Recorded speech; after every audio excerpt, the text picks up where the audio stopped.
এই মাহফিলে যারা শারীরিক মানসিক আর্থিক বিভিন্ন ভাবে প্রবাসী ভাইয়েরা অন্যান্য সকলে যারা দান করেছেন কবুল করে নিও রে আল্লাহ। আমি মুসা ভাইয়ের হাত তুলেছি, যার যার যে হাত হতেছে পূর্ণ করে দাও। কত মা বোন কত বিপদগ্রস্ত অবস্থায় হাত তুলেছেন আল্লাহ, প্রত্যেকের বিপদ দূর করে দাও আল্লাহ। আমাদের সন্তান উসমান হাদি আজকে কবরস্থ হয়েছে রে আল্লাহ। আল্লাহ কত প্রতিভাবান সন্তান ছিল, তুমি ভালোবেসে তাই নিয়েছ। তবে যে কুলাঙ্গাররা এই কাজ করেছে আল্লাহ, তাদের যাতে সঠিক বিচার হয় জাতি সেটা দেখতে চাই রে আল্লাহ। এক উসমান হাদি বিদায় করেছে, তারা বুঝতে পারে নাই লক্ষ লক্ষ উসমান হাদির চেতনা জাগ্রত হয়েছে। এই বাংলার জমিনটা যাতে আবার পূর্ণবান যে উদ্দেশ্যে 36 জুলাই 5 আগস্টে দ্বিতীয়বার স্বাধীন হয়েছে, সেই স্বাধীনতার সার্বভৌমত্ব রক্ষা করার তৌফিক দিও রে আল্লাহ।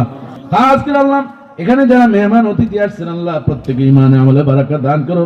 তোমার বাইতুল্লাহ আমরা যেতে চাই রে আল্লাহ। এত সুন্দর একটা ঘর, কত মায়া লাগে, ওইটারে ধরলেই মনে হয় যেন তোমারে ধরে ফেলছি রে আল্লাহ।